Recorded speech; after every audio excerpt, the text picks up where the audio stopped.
Stephen അറിയിച്ചത്. അവിടെ അപ്രഖ്യാപിത Stephen കേൾക്കാമോ?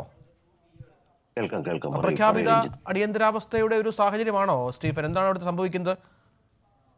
അതെ, ഇവിടെ എല്ലാം ഒരു അടിയന്തരാവസ്ഥ പോലെ തന്നെയാണ് ഇപ്പോൾ അനൗൺസ് ചെയ്തിരിക്കുന്നത്. എല്ലാം അതായത് ഓഫീസുകളെല്ലാം ക്ലോസ് ചെയ്തിട്ടുണ്ട്. ഇവിടുത്തെ ബാക്കിയെല്ലാം ഏകദേശം താൽക്കാലികമായി നിർത്തലാക്കിയിട്ടുണ്ട്. IDF-ന്റെ ഇത് വന്നിട്ടുണ്ട്. രാവിലെ തന്നെ അതിന്റെ അപ്ഡേഷൻ വന്നിട്ടുണ്ടായിരുന്നു. എന്താ അവർ അറിയിച്ചിരിക്കുന്നത്? എന്താണ്? പബ്ലിക് ഗ്യാതറിംഗ് പാടില്ല, പിന്നെ പൊതുസ്ഥലങ്ങളിൽ അത്യാവശ്യ യാത്രകളൊക്കെ ഒഴിവാക്കുക എന്നുള്ളതൊക്കെയാണ് അറിയിപ്പ് വന്നിരിക്കുന്നത്. സ്കൂളെല്ലാം അടച്ചിരിക്കുകയാണ്. ഇന്ന് പ്രവൃത്തി ദിവസമായിരുന്നു അല്ലേ? അതെ, ഇന്ന് വർക്കിംഗ് ഡേ ആയിരുന്നു. സ്റ്റാർട്ട് ചെയ്യേണ്ടതാണ്. കാര്യം ഇന്നലെ ഇവരുടെ ഇതായിരുന്നല്ലോ, ഷബാത്ത് ഹോളിഡേ ആയിരുന്നു. ഇന്ന് വർക്കിംഗ് ഡേ സ്റ്റാർട്ട് ആവേണ്ടതായിരുന്നു. അപ്പൊ ഇന്നെല്ലാം സ്റ്റോപ്പ് ചെയ്തിട്ടുണ്ട്. സ്കൂളുകളും ഓഫീസുകളും അവധിയാണോ?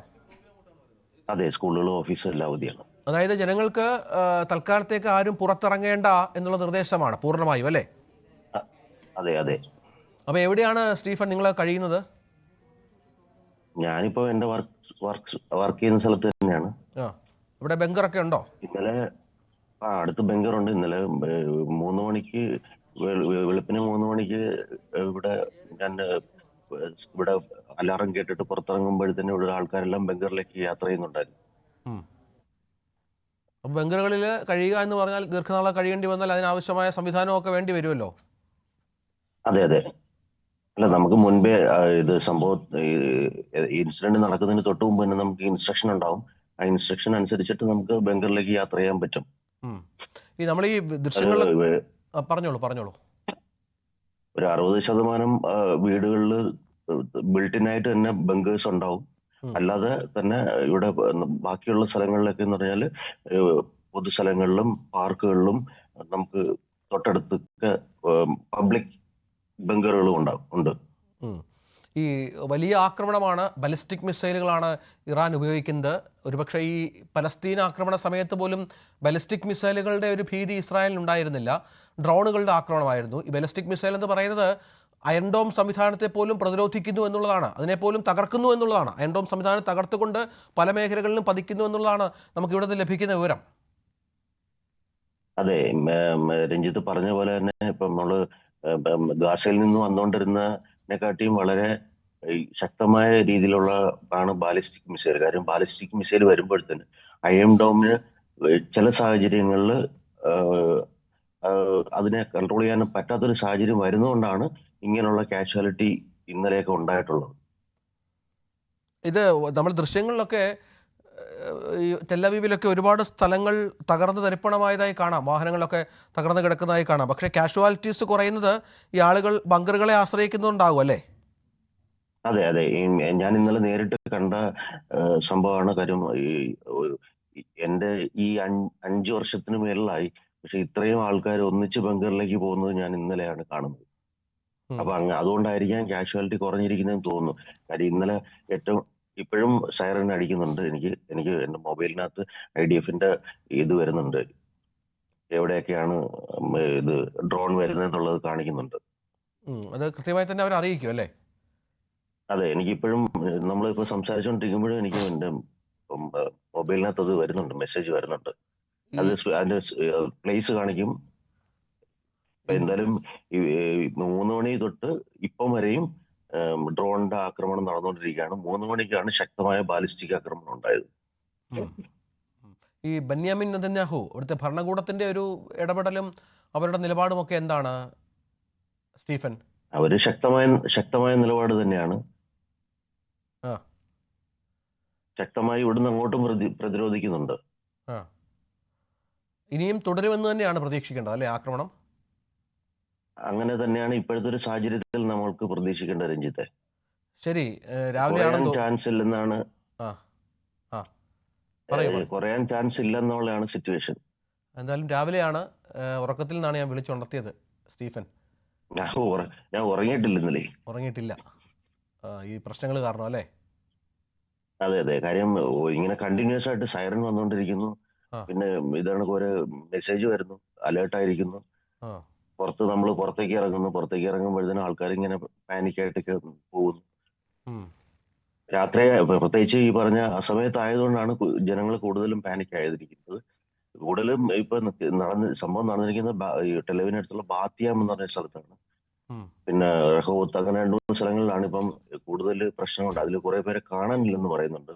അങ്ങനെയൊക്കെ ന്യൂസ് വരുന്നുണ്ട്. ആ. ഈ മലയാളികൾ ഉള്ള പിന്നെ ഇനിയിപ്പോ മേഖലകളിലൊക്കെ മലയാളികൾ ഒരുപാട് പേരുണ്ടല്ലോ, നമുക്കറിയാം, പലപ്പോഴും നമ്മൾ റിപ്പോർട്ട് ചെയ്തിട്ടുണ്ട്. അവരുടെയൊക്കെ അവസ്ഥ എന്താണ്? അവരുമായിട്ടൊക്കെ നിങ്ങൾക്ക് വാട്സപ്പ് ഗ്രൂപ്പൊക്കെ ഉണ്ടാവുമല്ലോ, അവരോടൊക്കെ സംസാരിക്കുന്നുണ്ടോ? ഇപ്പം നിലവിൽ ഈ നിമിഷം വരെയും ഇപ്പം നമ്മൾ സംസാരിക്കുന്ന സമയം വരെയും നിലവിൽ നമ്മുടെ മലയാളികൾക്കാർക്കും പ്രത്യേകിച്ച് പ്രോബ്ലംസ് ഒന്നും ഉണ്ടായിട്ടില്ല എന്നുള്ളതാണ് ഇപ്പൊ അറിയാൻ കഴിഞ്ഞത്. കാര്യം നമുക്ക് വാട്സാപ്പ് കൂട്ടായ്മയുണ്ട്, അതിൽ മെസ്സേജുകൾ വന്നുകൊണ്ടിരിക്കുന്നുണ്ട്. ഉം. ആ, ഇതുവരെയും ആർക്കും അങ്ങനെ പ്രോബ്ലംസ് ഉണ്ടായിട്ടില്ല. ഇല്ല. അപ്പം ഒരു കാര്യം കൂടി, വീട്ടിലെ ആളുകളുമായിട്ടൊക്കെ സംസാരിക്കുന്നുണ്ടോ? അവരൊക്കെ ഇവിടെ കേരളത്തിലും ചില പരിഭ്രാന്തികളൊക്കെ ഉണ്ട്. നമ്മുടെ ഒരുപാട് സഹോദരങ്ങളും സഹോദരിമാരും ഒക്കെ ഇവിടെ ഉണ്ടല്ലോ. അതെ അതെ, ഇവിടെ ഈ അടുത്ത സമയത്താണ് കൂടുതലും മലയാളികൾ ഇവിടെ ഒരുപാട് ജോലികൾക്ക് വന്നിട്ടുണ്ട്. ഉം. ഇസ്രായേൽ എന്ന ഒരുപാട് രാജ്യം ജോലികൾക്ക് ഇപ്പം മലയാളികൾ ഒരുപാട് പേര് ഇവിടെ ഇപ്പം വന്നിട്ടുണ്ട് ഈ അടുത്ത സമയത്തെ. വന്നിട്ടുണ്ട് അല്ലേ? ഇത്രയധികം പ്രശ്നം നടന്നിട്ടും വന്നത് ആ രാജ്യത്തോടുള്ള ഒരു ആത്മവിശ്വാസം കൊണ്ടാണ്. അതായത് ഇതിനു മുമ്പ് എന്ന് പറഞ്ഞാൽ ഇവിടെ മറ്റേ കെയർ ഗീവർ സെക്ടറിൽ മാത്രമേ ആൾക്കാർ വന്നിട്ടുണ്ടായിരുന്നുള്ളൂ. ഉം. പക്ഷെ ഈ അടുത്ത സമയത്താണ്, അതായത് ഗാസയുമായിട്ടുള്ള പ്രോബ്ലംസ് ഉണ്ടായ സമയത്താണ് ഉം. ഗാസയിൽ നിന്നുള്ള മൊത്തം ആൾക്കാരെ ഒഴിവാക്കി കഴിഞ്ഞതിന് ശേഷമാണ് കൺസ്ട്രക്ഷൻ, പിന്നെ ബാക്കിയുള്ള ടെക്നിക്കൽ, അതായത് വെൽഡിങ് അങ്ങനെയൊക്കെയുള്ള അങ്ങനെയൊക്കെയുള്ള ഇതിൽ ഒരുപാട് ആൾക്കാർ ഈ അടുത്ത സമയത്ത് വന്നു. അത് ഗാസ യുദ്ധം തുടങ്ങിയതിന് ശേഷം രഞ്ജിത ഭയങ്കരമായിട്ട് എനിക്ക് ഇത് വരുന്നുണ്ട്, മെസ്സേജ് വരുന്നുണ്ട് ഭയങ്കരമായിട്ട്, ആണോ? കണ്ടിന്യൂസ് ആയിട്ട് വരുന്നുണ്ട് ഈ ഡ്രോൺ ആക്രമണത്തിന്റെ. ആ ആ അത് അല്പം ഭീതി ജനിപ്പിക്കുന്ന സാഹചര്യമാണല്ലോ സ്റ്റീഫൻ. അതെ അതെ, ഉം. ഏതായാലും ഇടയ്ക്ക് വിളിക്കാം കേട്ടോ. ആയിക്കോട്ടെ എന്തെങ്കിലും വിവരം ഉണ്ടെങ്കിൽ അപ്ഡേറ്റ് ചെയ്യുക. സുരക്ഷിതമായി ഇരിക്കുക. നാട്ടിലുള്ള തീർച്ചയായിട്ടും. ബന്ധുക്കളുമായി സംസാരിക്കുക. അവരുടെ പരിഭ്രാന്തി കുറയ്ക്കുക. ശരി, നന്ദി സ്റ്റീഫൻ, നന്ദി. സ്റ്റീഫൻ എൻ്റെ ഓക്കെ രഞ്ജിത്ത്. സുഹൃത്ത് കൂടിയാണ്, എൻ്റെ കൂടെ പഠിച്ച ആൾ കൂടിയാണ് സ്റ്റീഫൻ. ഞങ്ങൾ ഒരുമിച്ച് സ്കൂളിൽ പഠിച്ച ആളുകൾ കൂടിയാണ് സ്റ്റീഫൻ. എന്തായാലും സ്റ്റീഫൻ അടക്കം ഒരുപാട് മലയാളികൾ അവിടെ ആശങ്കയിലാണ്. എല്ലാവരും സുരക്ഷിതരായി ഇരിക്കട്ടെ എന്നുകൂടി നമ്മൾ പ്രാർത്ഥിക്കുകയാണ്. മിഥുൻ, ഈ സാഹചര്യം കേട്ടല്ലോ. ഇസ്രായേൽ നേരത്തെ നമുക്കറിയാം ഗസയുമായി അല്ലെങ്കിൽ പലസ്തീനുമായി യുദ്ധത്തിലായിരുന്നു. അതിനേക്കാളും അതിരൂക്ഷമായ സാഹചര്യം ഫേസ് ചെയ്യുകയാണ് അവർ.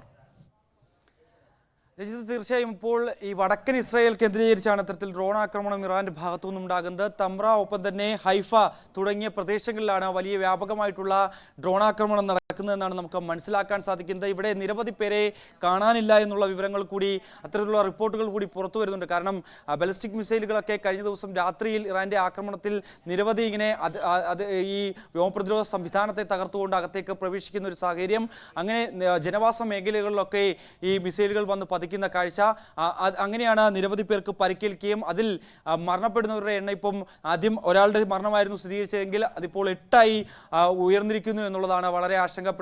ഇസ്രായേലിനെ സംബന്ധിച്ച് ഇത് വലിയ തിരിച്ചടി തന്നെയാണ്. ഇറാനിൽ നിന്ന് ഇത്രയും വലിയൊരു പ്രതിരോധം അല്ലെങ്കിൽ ഇത്രയും വലിയൊരു പ്രത്യാക്രമണം ഉണ്ടാകുമെന്ന് ഇസ്രായേൽ പോലും കരുതി കാണില്ല. അത്രയും വലിയ വ്യോമ പ്രതിരോധ സംവിധാനങ്ങളൊക്കെ ഉള്ള ഒരു രാജ്യം കൂടിയാണ് ഇസ്രായേൽ. അത്തരത്തിൽ ആ വ്യോമ പ്രതിരോധ സംവിധാനങ്ങൾ തകർത്തുകൊണ്ട് ഇസ്രായേലിന് മേൽ ആക്രമണം നടത്താൻ സാധിക്കുന്നു എന്നുള്ളതാണ് ഏറ്റവും ശ്രദ്ധേയമായിട്ടുള്ള കാര്യം. അങ്ങനെ ടെൽ അവീവിലും ജെറുസലേമിലും ഒപ്പം തന്നെ ഹൈഫയിൽ, തമ്ര അടക്കമുള്ള മേഖലകളിൽ വടക്കൻ ഇസ്രായേൽ കേന്ദ്രീകരിച്ച്, സെൻട്രൽ ഇസ്രായേൽ കേന്ദ്രീകരിച്ചും ഒക്കെ തന്നെയാണ് ഇപ്പോൾ ആക്രമണം ഉണ്ടാകുന്നത്. ഒപ്പം തന്നെ ഇസ്രായേലിന്റെ ഈ സൈനിക കേന്ദ്രങ്ങൾ കൂടി ഇറാൻ ലക്ഷ്യം വെക്കുന്നു എന്നുള്ള രീതിയിലുള്ള വാർത്തകൾ കൂടി ഈ ഒരു ഘട്ടത്തിൽ പുറത്തു വരുന്നുണ്ട്. അങ്ങനെ അടിക്ക് തിരിച്ചടി എന്ന രീതിയിൽ ഇരു രാജ്യങ്ങളും തമ്മിൽ ഇങ്ങനെ മൂർച്ഛിച്ചു വരുന്ന കാഴ്ച കാണാൻ സാധിക്കുന്നു. അങ്ങനെ നിരവധി ആളുകൾക്ക് പരിക്കേൽക്കുന്നു. കഴിഞ്ഞ ദിവസം നടത്തിയ ആക്രമണത്തിലും സമാനമായ സാഹചര്യം ഉണ്ടായിരുന്നു. നിരവധി പേർ കൊല്ലപ്പെടുന്ന സാഹചര്യം, നിരവധി പേർക്ക് വലിയ രീതിയിൽ സാരമായ പരിക്കേൽക്കുന്ന സ്ഥിതിവിശേഷത്തിലേക്ക് കൂടി കാര്യങ്ങൾ പോകുന്നു. അതിനിടെയാണ് ലോകരാജ്യങ്ങളുടെ ഒരു രീതിയിൽ ഇത്തരത്തിൽ